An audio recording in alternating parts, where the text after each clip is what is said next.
말씀을 보겠습니다. 시작. 지혜 있는 자는 궁창의 빛과 같이 빛날 것이요 많은 사람을 옳은 대로 돌아오게 한 자는 별과 같이 빛나리라. 다니엘 12장 3절에 있는 말씀입니다. 오늘 말씀을 여러분 많이 읽어서 또 보셔서 잘 아시는 성경절이라고 생각이 됩니다. 별과 같이 빛나는 사람들, 어떤 사람들이 별과 같이 빛나는 사람들일까요? 지혜 있는 자는 궁창의 빛과 같이 빛날 것이요 많은 사람을 옳은 대로 돌아오게 한 자는 별과 같이 영원히 빛나리라. 여호와를 아는 것이 뭐라고 그랬습니까? 지혜의 근본이라고 말씀했습니다. 고린도전서에서는 뭐라고 말씀했습니까? 하나님께서 어리석은 자를 택하여 지혜 있는 자들을 어떻게 한다고 그랬어요? 부끄럽게 하시고. 세상에 지혜 있는 사람과 하나님의 그 말씀을 통해서 지혜로운 사람은 구별이 된다는 말씀을 보여줍니다. 여호와를 아는 것, 그것이 지혜의 근본입니다. 그러니까 그렇게 하나님의 말씀을 알고 진리의 말씀을 알고 길이요 진리요 생명이신 예수님을 아는 사람은 별과 같이 빛난다, 그런 말씀이고요. 그리고 사람들을 옳은 대로 인도하는 자, 뭡니까? 진리의 길로 인도하는 자, 생명의 길로 인도하는 자, 사람을 흑암의 세계에서 빛의 세계로 인도한 사람들은 뭐라고요? 별과 같이 영원토록 빛이 날 것이다, 이런 말씀입니다. 우리가 동일한 말씀을 가지고 설교를 듣죠. 근데 깨달음이라고 하는 것이 환경의 차이 때문에 발생할 수가 있어요. 충북대학교 부총장을 역임한 우리 재림 교수님이 계셨는데 이분이 은퇴를 하시고 삼육대학교 교양 과목으로 오셨어요. 그래서 이분은 이제 가르치는 과목이 뭐였냐면은 신라 시대 화랑에 대하여 이분은 삘이 꽂히셔가지고 우리 이 한국 이 한반도 역사상 중에서 가장 빛이 나는 그 부분을 이분은 화랑이라고 말씀하시면서, 우리 재림교인이시지만 화랑이라고 말씀하시면서 그 얘기를 자주 하셨어요. 그런데 이분이 이제 80살이 넘으셔가지고 은퇴를, 거기서 또 정식 은퇴를 했지만은 삼육대 교양 과목으로 가르치다가 은퇴를 하시면서 마지막 고별 설교를 채플 시간에 하셨는데, 김용경 교수님이라고, 그분이 이런 말씀했어요. 요한복음 3장 16절. 하나님이 세상을 이처럼 사랑하사 독생자를 주셨어요. 이를 믿는 자마다 멸망하지 않고 영생하게 하려 하심이니라. 이 말씀이 자기 평생 80년 인생을 인도한 글이라고 그렇게 얘기를 하시면서, 우리가 뻔히 알고 너무 많이 익히 알고 너무 많은 주석들과 설교자들이 동일한 성경절을 가지고 반복해서 설교를 하고 또 설교를 하고 설교를 하였지만은 들을 때마다 다르고 느낌마다 다르고 달라요. 왜 그럴까요? 환경의 차이가 있어서 그렇습니다. 그분이 체득한 그 예수님, 그분이 몸으로 깨달은 그 예수님 진리를 그가 나누기 때문에 각 똑같은 성경절을 가지고 설교를 하더라도 느낌과 울림이 다릅니다. 그 사람이 이게 마음으로 얻은, 정말로 이렇게 얻은 그것이기 때문에 똑같은 말씀을 가지고도 다른 차이가 있기 때문에 그렇다는 것이다. 두 번은 신앙의 성숙도의 차이가 있어요. 동일한 말씀을 가지고 설교를 해도 maturity, 사람의 그 성숙, 익음, 숙성에 따라서 그 말씀의 의미가 달라요. 30살짜리 전도사가 설교하는 설교하고 80살 먹은 이 믿음의 많은 메디테이션, 묵상과 명상을 통해서 얻은 그 말씀의 진리의 깊은 말씀과 그 나누는 말씀은 차이가 달라요. 울림이 달라요. 마음에 터치하는 게 달라요. 왜 그럴까요? 그건 깊이의 차이가 있는 것입니다. 퐁당 빠지는 그 물과 물이 깊이 내려가는 그 돌 던져도 잔잔하게 수면으로 가라앉는 그 돌 차이처럼 깊이 성숙도의 차이가 있는 것입니다. 그래서 하나님 말씀을 우리 읽다 보면 그 말씀을 증거하는 분에 의해서 그 말씀의 깊이와 높이와 넓이가 느껴지는 거죠. 그분이 깨달음의 차이기 때문에 그렇다고 하는 것입니다. 그 다음에 반복 학습의 결과로 말미암아서 동일한 말씀을 가지고도 차이가 나는 것입니다. 그래서 우리가 반복되는 설교, 간혹 가다가 어떤 목사님은 동일한 설교만 하시는 분이 계셨어요. 전에 젊은 사람이 발령이 났는데 처음부터 똑같은 설교를 한 몇 개월 했다는 겁니다. 교인들이 경악을 했어요. 저 목사가 왜 똑같은 설교를 또 하고 또 하고 또 하고 또 하고 또 하지? 좀 설교를 좀 바꿨으면. 그래서 앞에다가 얘기를 했어요. 저 목사님이 똑같은 설교만 하신다. 목사님이 그랬대요.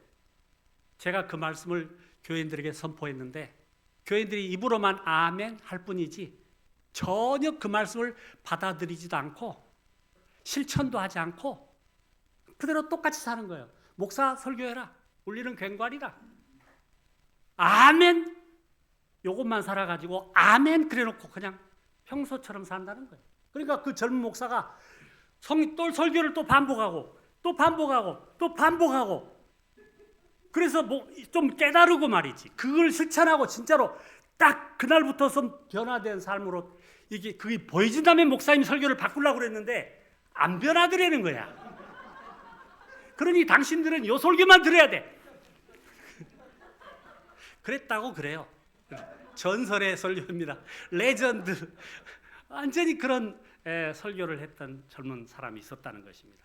그런데요, 우리가 간혹 가다가 우리 한미근 목사님도 간혹 가다가 반복 설교를 하시더라고. 지난번에 율법과 보험 들어보니까 1년 전에 했던 말씀을 또 하시더라고. 근데 성도들이 보니까 아무도 모르는 것 같아. 설교한 사람은 알아. 옛날에 내가 들었으니까. 똑같은 설교다. 존 버니언 얘기가 나오더라고. 그래서 저것이 그때 했던 설교시구나. 근데 아무도 몰라.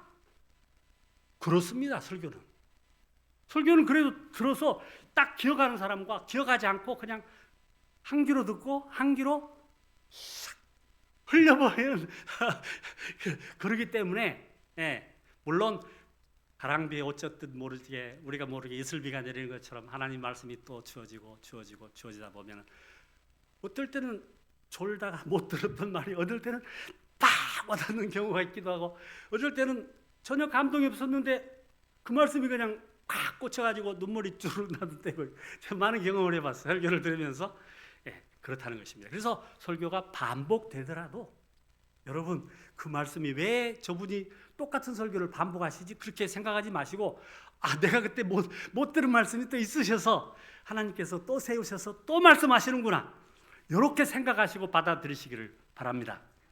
제가 이 설교를 단 데 가서 했어요.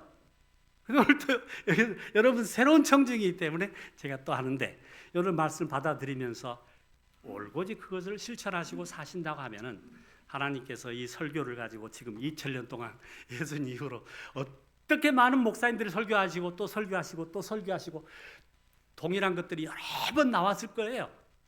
그래서 여러분들 그냥 흘려 들으시고 아멘 그냥 아멘 하고 그냥 지나갔을 겁니다.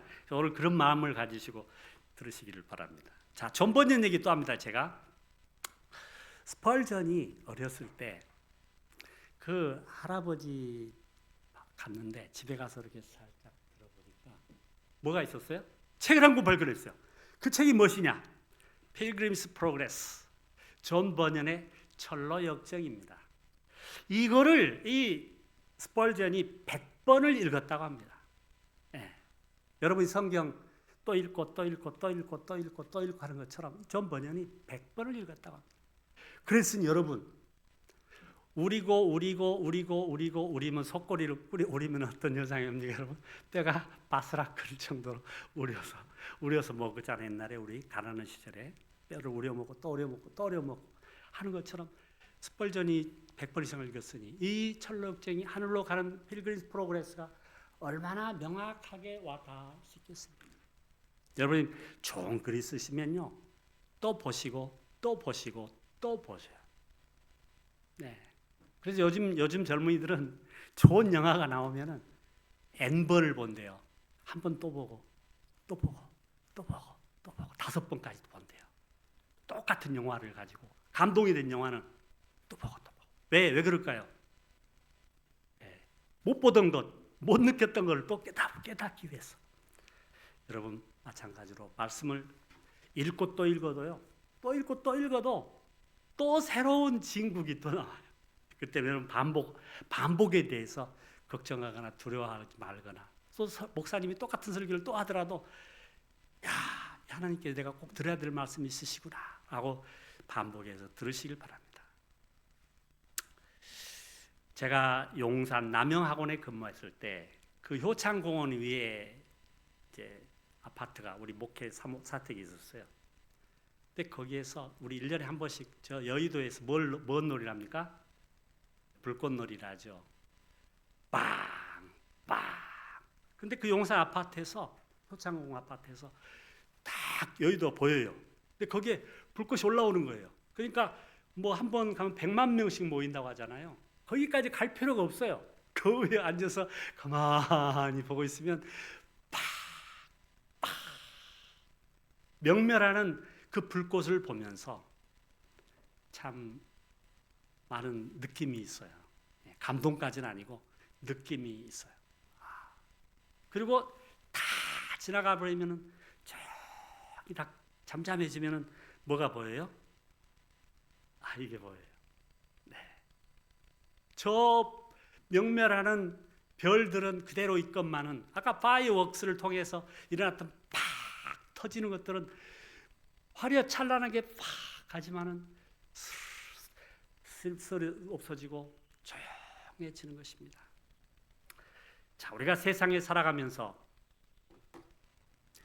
그 마슬로우라고 하는 학자가 뭐라고 하냐면 인간의 본성에 이렇게 피라미드가 있는데 제일 밑에는 생존의 욕구, 먹어야 산다. 그래서 먹는 일에 아주 사람이 가난하면 그렇게 몰두하고, 그 다음에는 뭐예요? 생식의 욕구, 이제 어떤 파트너를 만나서 결혼해서 자녀를 생산하는 것. 그게 두 가지 가장 밑바닥에는 본능이라고 그러죠. 그 다음에 그 본능이 끝까지 올라가다 보면 뭐가 있어요? 성취의 욕구가 있어요. 성취욕의 욕구. 그래서 자기 이름을 빛내고, 그리고 남이 나를 알아주게 만드는 것, 존경을 받게 만드는 것. 그것이 뭐예요? 이 마슬로우의 욕구의 사다리에서 가장 마지막에 있다고 그래요. 그래서 많은 사람들이 처음에는 막 돈을 벌기 위해서, 살기 위해서, 생존하기 위해서, 자기 가족을 부양하기 위해서 이렇게 그 밑바닥에서 막 생활하다가 어느 정도 돈을 벌고 나면은 뭘 생각해요? 이제 봉사도 생각하고 남에게 베푸는 것도 생각하고 이렇게 하는 것입니다. 그런데 입신양명이라고 그러죠. 출세해서 이름을 남기는 거. 이게 많은 이 기독교인이 아닌 사람들에게는 가지고 있는 본능이에요. 그래서 좀 출세를 해서 어떤 위치에 올라가고 무슨 포지션을 갖고 뭐 좀 이렇게 하는 것을 아주 그 명예롭게 자랑스럽게 생각합니다. 그리고 다음 호사유피 인사유명, 뭔 말입니까? 호랑이는 죽어서 가죽을 남기고 사람은 죽어서 이름을 남긴다. 이런 말 속에 사람들의 그 본능 속에 무언가 이 땅에 남기고자 하는. 여러분 저기 어떤 계곡에 가면은 그 100년 전, 200년 전 사람들이 그 술 한잔 마시고 이렇게 호기를 부리다가 바위에다가 정으로 자기 이름 박아놓은 거 보셨죠? 보셨습니까? 깊이도 박아놨어요. 지울 수도 없게. 누가 그 사람을 기억해요? 술 먹다가 식구가 떠올라서 자기 이름 박아놓은 걸 누가 기억하냐고, 그거를. 저기 북쪽에 가면은 또 그 금강산에다가 뭐 위대한 영도자 해가지고 뭐 이렇게 어떤 사람이 그걸 써놨다고 그래요. 그건 이제 얼마 후에 통일되고 나면 그거 다 이제 사라져 없어질 것인데, 자기가 그렇게 만들어놓은 바에다가 새겨놓은 그런 것들이 얼마나 오래 가겠습니까? 인간의 본능이 그렇다는 거예요. 입시, 양명, 호사유피의 인사유명일. 이것이 기독교 세계가 아닌 이 유교의 세계, 이런 세계 속에서 사람들이 자기의 명성, 명예, 출세, 그리고 존경, 이런 걸 위하여 사람들의 본능 속에 있는 것을 한다고 하는 것입니다. 불꽃과 별이 구별되는 때가 있다. 뭐 많은 사람들이 저렇게 반짝 하면서 스타성을 드러내죠. 스타. 최보람 씨가 그런 말을 했어요. 모든 스타들이 유명 그런 셀럽들이 셀러브리티, 영어로 셀러브리티라고 그러죠. 그런 분들이 영원히 이렇게 빛나는 것은 아니다. 구름이 끼고 또 어둠이 있을 때는, 슬럼프가 올 때는 사그라졌다가 다시 재기하는 사람도 있고 또 그렇지 않은 사람도 있다. 그래서 유명인이라고 하는 존재들이 영원히 유명하지는 않아요. 유명에다가 꼬꾸라져서 완전히 나락으로 간 사람도 있고, 완전히 이름 없는 무명처럼 또 돼버린 사람들이 있고, 또 오래도록 이 사람들의 머리에 남는 그런 스타들이 있다고 하는 것을 최불암 씨가 그런 얘기를 했어요. 그런데 여기 불꽃과 별이 구별되는 때가 있다고 그랬어요. 자, 이 말씀이 보면 이렇습니다. 다 같이 한번 읽어볼까요? 시작.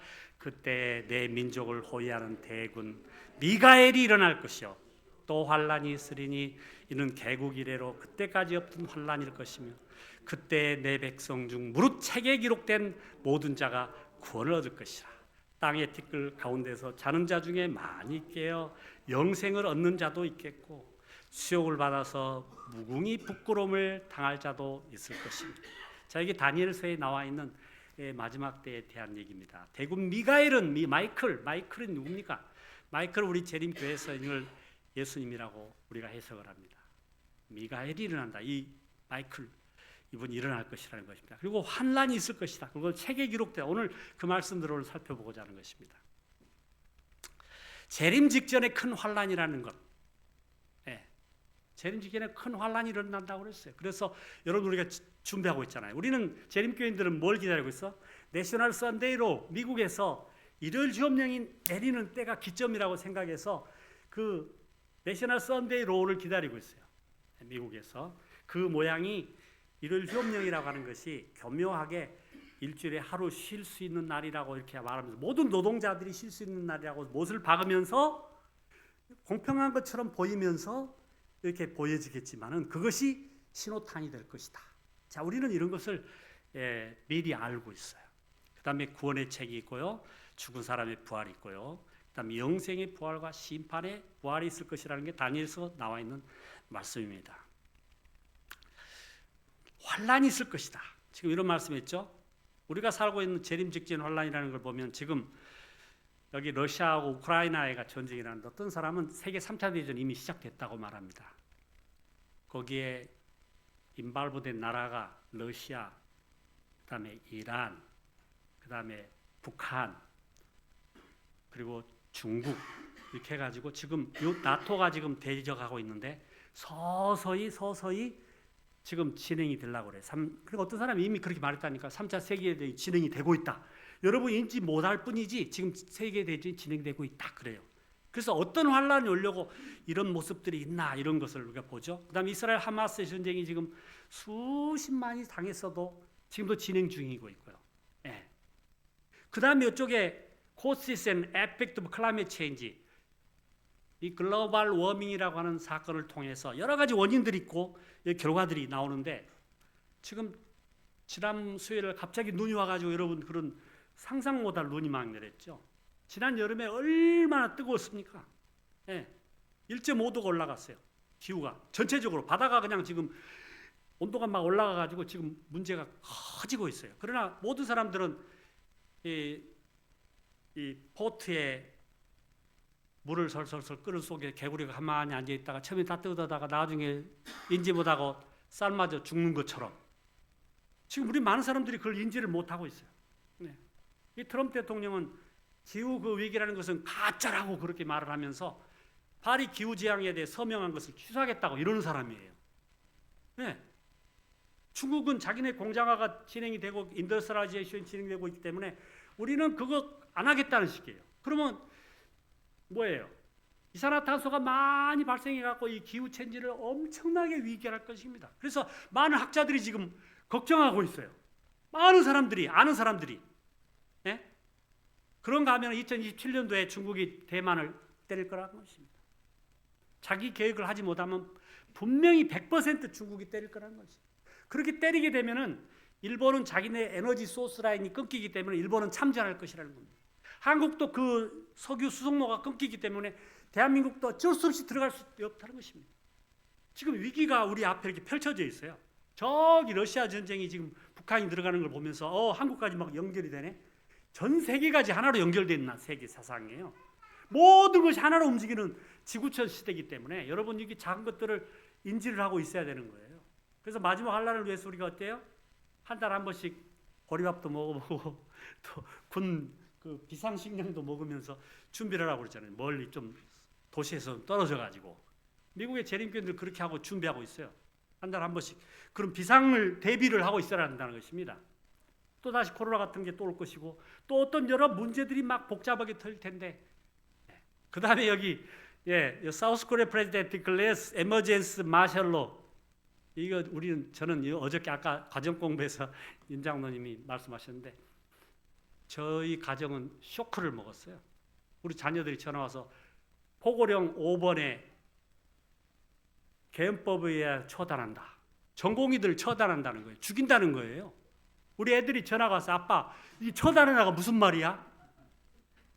나는 이제 광주 민주화를 경험한 사람이기 때문에 막 쏴 죽여버리잖아요. 그러니까 이 개헌법에 의해서 전공의들을 죽인다는 거예요. 그러니까 우리 아들도 딸도 비상이 가가지고 아빠 이게 처단한다 이게 무슨 말이야? 내가 아무 말 못했어요. 그래서 무사히 지나가기는 지나갔지만 이것이 됐을 때는 엄청난 문제가 왔겠구나. 이런 작은 환란들이 이건 큰 환란은 아니고 작은 환란들이에요.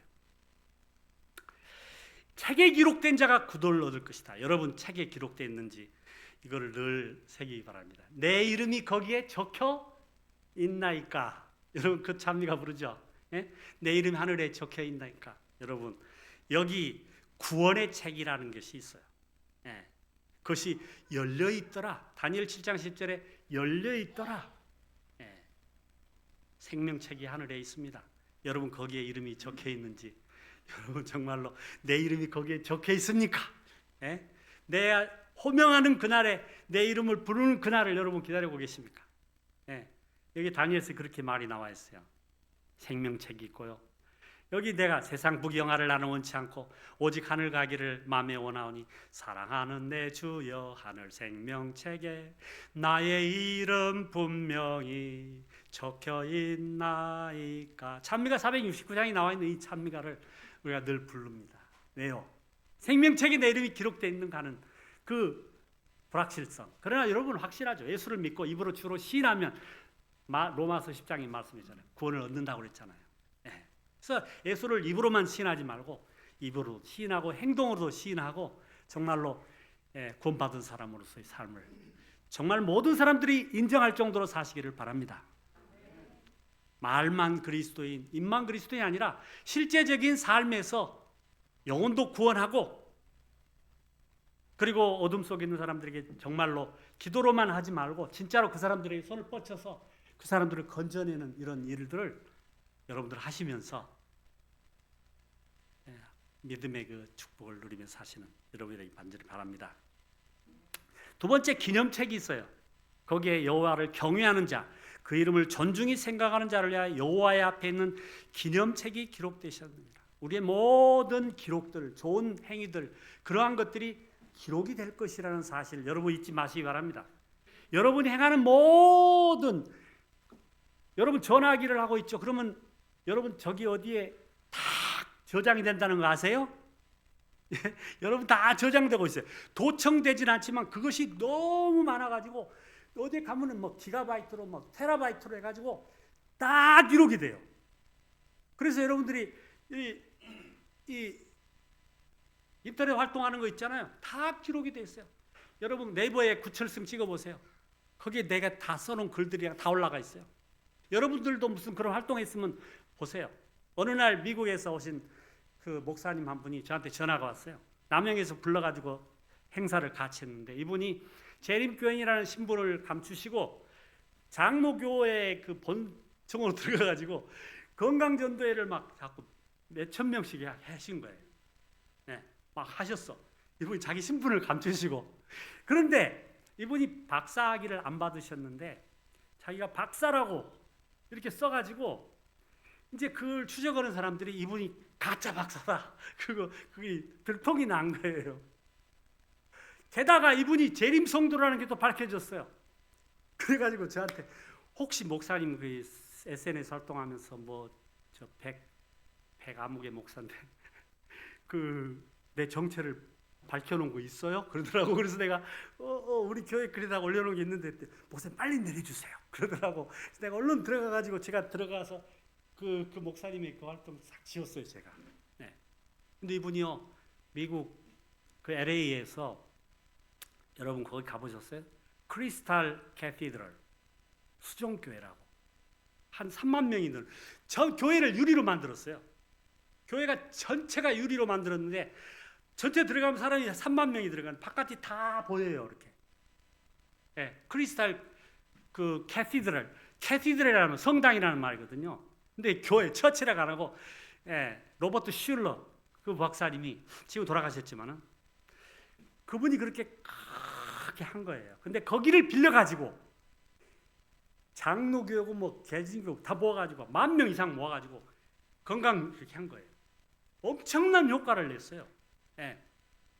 그분이 한국에 와가지고 이제 그렇게 행했는데 그 SNS 활동을 통해서 자기 자신이 이제 재림교인이라는 걸 알려지니까 저쪽 교회에서는 다 이제 문을 닫아버렸죠. 이분은 안 된다고 이렇게 됐죠. 편견이 많은 세상에서 건강도 그렇게 막는 걸 내가 봤어요. 근데 잠깐 활동한 것이 그게 제 이분이 안식일교회라는 거 재림교인이라는 게 그래서 얼른 지웠는데도 불구하고 이미 퍼져나가 버렸어. 네. 지금은 저쪽 서산 이쪽에서 그분이 지금도 하고 계세요. 미국에서는 이제 가짜 박사가 들통이 나가지고 미국에서 이제 초청을 안 해주시니까 이제 갈 곳이 없어져가지고 한국에 와서 저기서 지금 조그맣게 하고 있는데 지금 좀 잘 되고 있어요 또. 그분 가서 암 환자들이 막 나왔고 막 지금 막 하니까 그쪽에서 또 막 와 해가지고 지금 그렇게 하고 있는데 이만큼 우리가 활동하는 이 글자 활동이든지 무슨 사진 활동이든지 무슨 뭐 이런 활동들이 전부 다 어딘가에 기록이 돼가지고 그게 이제 부인하지 못할 정도로 다 나오는 것입니다. 네. 그런처럼 성경에 이 말씀에 보면 기념책이 있다는 것입니다.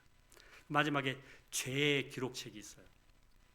하나님은 모든 행위와 모든 은밀한 일을 선악간에 심판하시리라.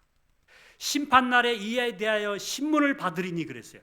여러분 우리가 생각할 때 그렇죠. 인간이 활동하는 모든 것에 대하여 이 기가바이트, 테라바이트를 통해서 다 저장해 놓고 있어요. 그래서 이것을 없애려면은 이제 인터넷 장례사한테 찾아가서 돈을 몇십만을 내놓고 자기가 했던 활동 기록들을 다 지워주라고 부탁을 해가지고 그 사람들이 돈을 받고 인터넷 장례사 이런 직업이 있어요.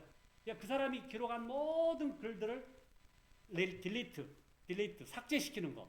이걸 장례라고 그래. 장례. 딜리트 시키는 거. 이것이 뭐라고요? 하나의 직업이에요. 예, 인터넷 장례사라고 부르는 이 사람들은 자기가 수치스럽게 남겨놨던 모든 기록들, 사진들 이것들을 좀 삭제해 주라고. 자기 이름에 먹칠하는 이런 모든 것들, 그런 사진들, 활동 사진들 이런 것들 다 제거해 주라고 돈을 몇십만 원을 주고 가서 부탁해서 싹 지우는 거예요. 네. 그런 직업이 다 있어요 세상에. 근데 하나님께서 우리의 모든 일거수일투족에 대해서 이렇게 기록하고 있다는 이 사실을 성경에 기록되어 있는 것을 보면 어때요 여러분? 이제 두렵죠? 두렵죠? 행동 하나가 이제 조심해야 되겠죠? 말도 조심해야 되겠죠?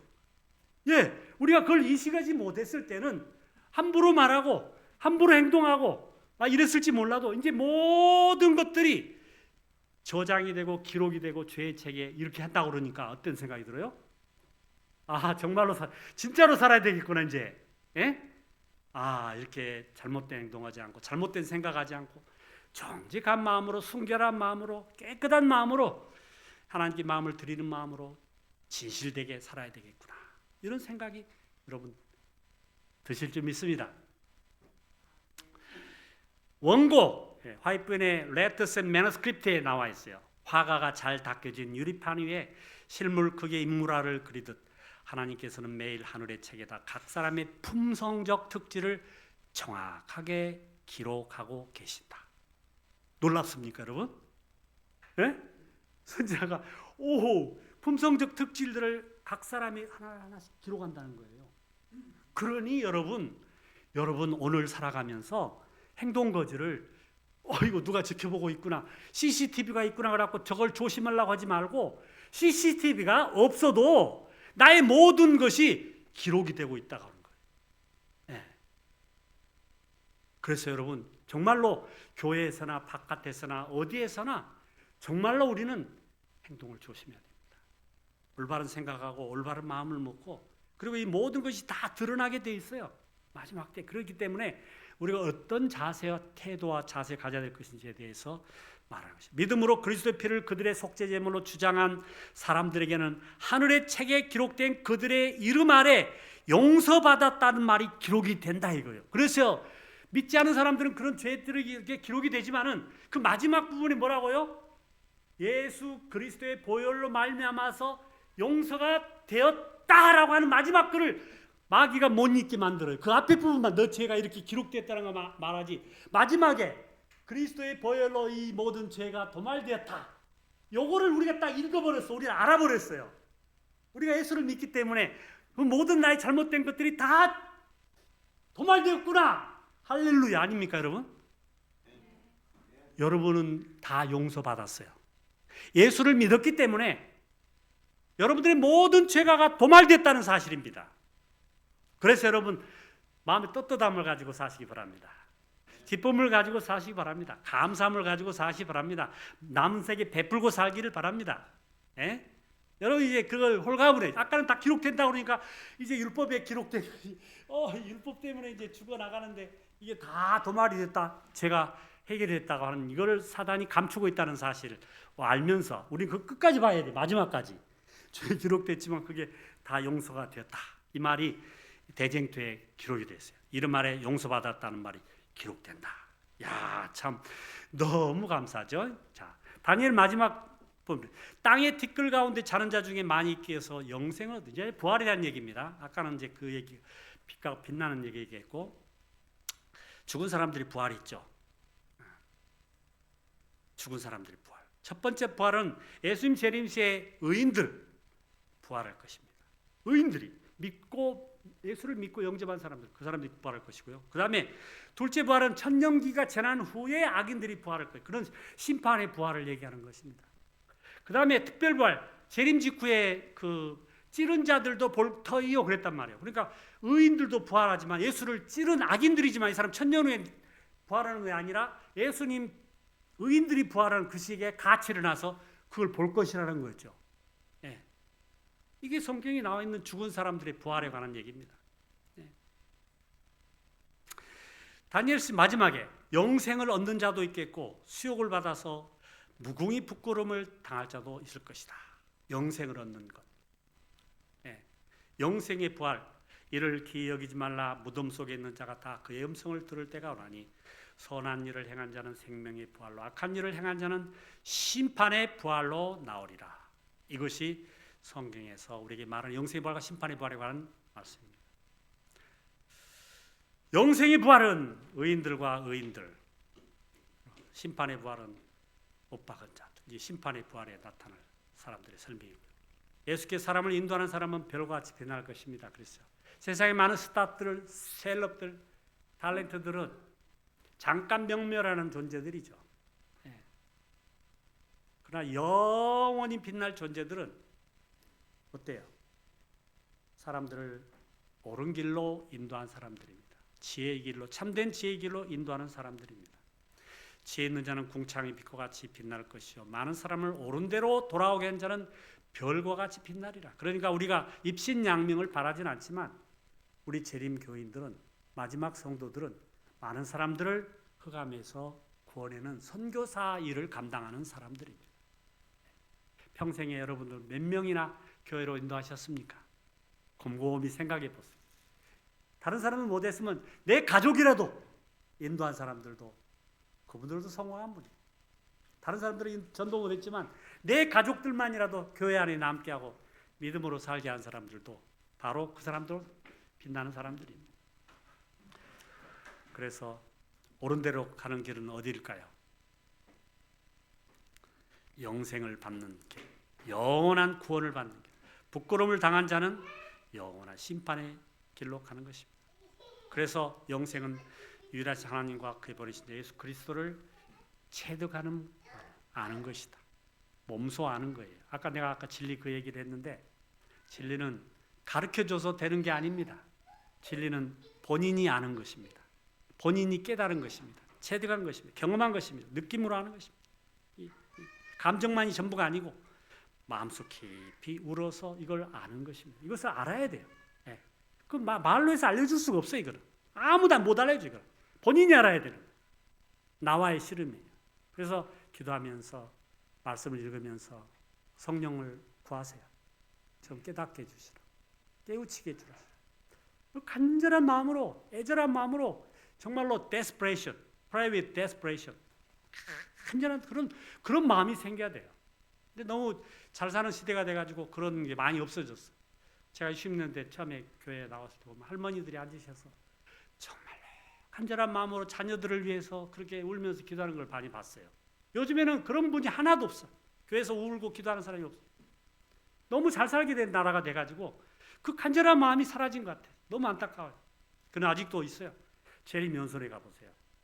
일주일씩 금식하면서 막 기도하는 분들이 계세요. 거기 다 무료예요. 기도방 쓰는 거 일주일 내내 무료예요. 밥 사 먹으면 밥값만 내면 돼요. 그래서 혹시라도 여러분들 그런 간절한 필요하시다면 금식을 하세요. 한 3일만 금식하면은 마음이 꼭 간절해져. 배가 고파지면요 사람이 간절해져. 생명이 그런 대신 하나님께 매달리게 돼요. 그래서 그런 간절한 마음이 없으시면 원주에 가가지고 신청해서 그 골방에 가서 기도를 좀 하세요. 일주일간 금식하면서 기도해 보세요. 마음속에 마음이 깨끗해지면서 삶의 그 기본이 생겨요. 말씀으로 살고자 하는 마음, 믿음으로 살고자 하는 마음, 영혼 구원을 위한 살고자 하는 마음, 진지하게 좀 살고자 하는 마음이 생깁니다. 동북에서 울리는 소리, 사단이 세상에서 가장 보기 싫어하는 건 시가지를 붉게 물들이는 전용놀이다. 또 하루가 지났기 때문이다. 곧 주인이 올 날이 얼마 남지 않아 이 지구라는 집을 비워줘야 하기 때문이다. 네, 마지막 이 판사 얘기라고 마치겠습니다. 손주일 판사라는 분이 이분이 이제 권오진이라고 하는 자기가 심판을 내려가지고 사형 선고를 내렸던 사람에게 쓴 편지입니다. 먼저 심심한 위로의 말씀을 드립니다. 본인은 귀하에 대한 재판을 맡아 주관했던 재판장입니다. 우리가 귀하의 행위에 대하여 국법이 정하는 바에 따라 선고하였지만 귀하의 인격을 정죄한 것은 아님을 분명히 밝혀둡니다. 전능하신 하나님 앞에 선 우리 모두가 죄인이며 어느 누가 다른 누구보다 선할 수 없는 것이니 정죄란 애당초 있을 수 없는 일입니다. 그러나 하나님께서는 독생자 예수 그리스도를 통하여 우리 인간들의 죄를 모두 씻어 주셨으며 더 이상 우리의 죄를 그대로 보지 않겠노라고 약속해 주셨습니다. 따라서 예수 그리스도 안에서 용납받지 못할 죄는 없으며 모든 죄인은 그 안에서 값없이 구원받을 수 있습니다. 구원받은 인간에게 더 이상 슬픔과 괴로움은 없으며 오로지 기쁨과 평안함이 있을 따름입니다.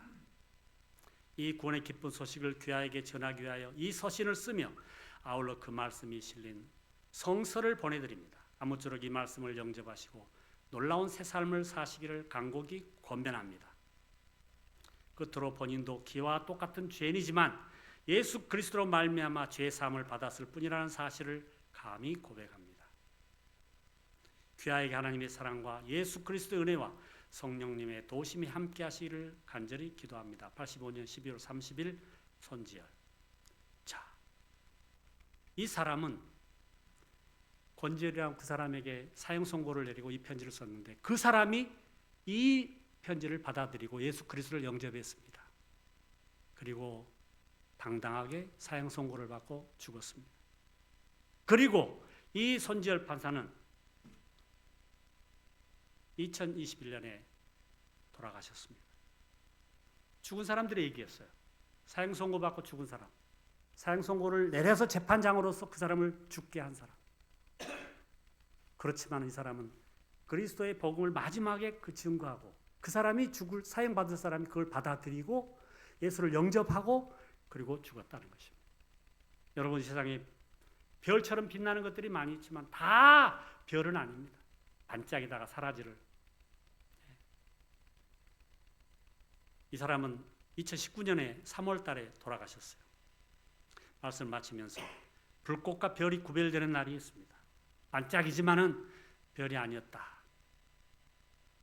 예수께서 사람을 인도하는 사람들은 별과 같이 빛날 것이다. 우리 모두가 다 예수 그리스도를 영접한 사람으로서 많은 사람을 한 사람이라도 진리의 길로 인도하고 이 흑암의 세계에서 빛의 세계로 인도하여 그들을 살게 할 뿐만 아니라 우리도 영원히 빛나는 존재들이 다 되시길 주님의 이름으로 축원합니다.